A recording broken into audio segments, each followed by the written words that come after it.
So, in the Bible, when it says, once you come to Christ, you're a new creation, old things are passed away and all things are become new. I thought I had done that. I was like, okay, I'm not drinking anymore. I'm not smoking anymore. I'm not partying anymore. I'm just not living how I was living before. I gave up all the bad habits and now I'm doing what I'm supposed to do. And God was like, no, you're still carrying something from the past and it's your old mindset. You're still thinking from that old place. Now, shout out to Radine from Empowered Woman of God because she tried to tell me this in so many different ways. But my ears odd and I just was not getting it. She would tell me, there's more. There's something else you're holding on to. And I'm looking at her crazy like, don't you remember everything that I just walked through? Because during all of this, I had been laid off from my job of 4 years. And so now I'm just without a job and I'm being forced to sit with myself, and face all the baggage that I've been carrying for many, many years. But that's a whole other story.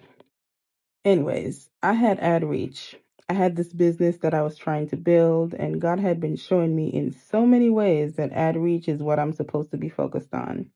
He gave me countless prophetic words about it, and he just kept pointing me back to it. But in my mind, I just could not do it. I could not convince myself to really accept that this is what I'm supposed to be building right now. My mind just couldn't get past the 10 years I had just spent building my career working for other people. I knew how that worked. You apply, you interview, you get hired, you work, and you get paid. That made so much sense to me. So every time I saw a good job on LinkedIn, I'm like, all right, easy apply. And when I applied, I put all my faith in it. Because I'm like, this is the one. This is the job that's about to fix everything for me.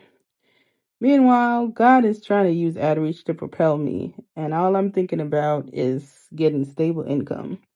Like, girl, do you not know the God you say you serve? But anyways, that was my mindset. I wanted what God had for me, but I wanted it to come through a system that I already trusted. I wanted the new thing, but I still wanted the old kind of safety. The best way I can describe it is that I was trying to bring Egypt to Israel, and it was not going to work. So after I lost my job, I was in this weird season where I was kind of just there. It felt like I was stuck, like nothing was moving, like I was just in this holding pattern. But really, God was making me face the thing that I kept avoiding. He was showing me that AdReach is not the backup plan. This is plan A, and there's no other plan. This is what I'm supposed to build. But I kept fighting it. Because in my head, why do I have to come out here and build something from the ground up? Why can't I just go get a regular job like I've always done? That has always worked for me. Why can't I just keep doing that? But what I wasn't getting was that the mindset that I had worked in the old place, but it was not going to work for where God was trying to take me. So it took me close to a year to start coming out of the 9 to 5 mindset and accepting, okay, Renessa, this can actually work. And so I remember it was April 23rd, 2026. Side note, that's today, but you're in the future. So yeah.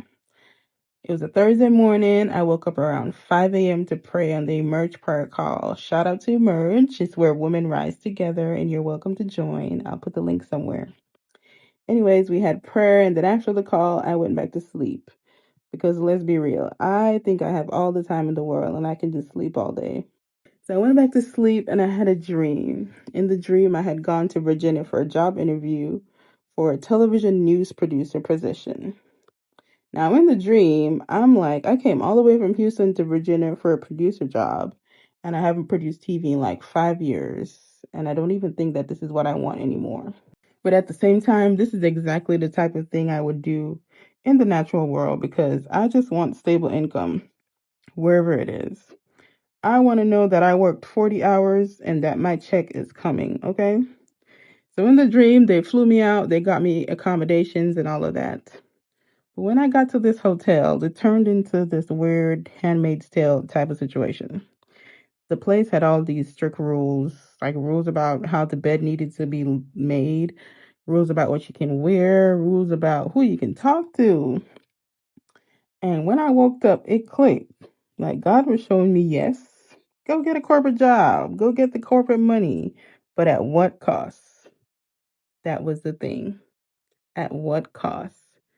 Because another part of the dream was that while I was there interviewing, I realized that I was there for somebody else's job. Like one of the people that I had just met who had been so nice to me, who had welcomed me to this interview, I was there to replace them and they didn't even know it. And I was like, wow, God is really trying to show me all of this, the control, the pressure, the politics, just all the ugly stuff that's going on under something that I would think is a great opportunity. So I feel like he was saying, yes, you can go back to that if you want. You can go back to what feels familiar. You can go back to what looks stable.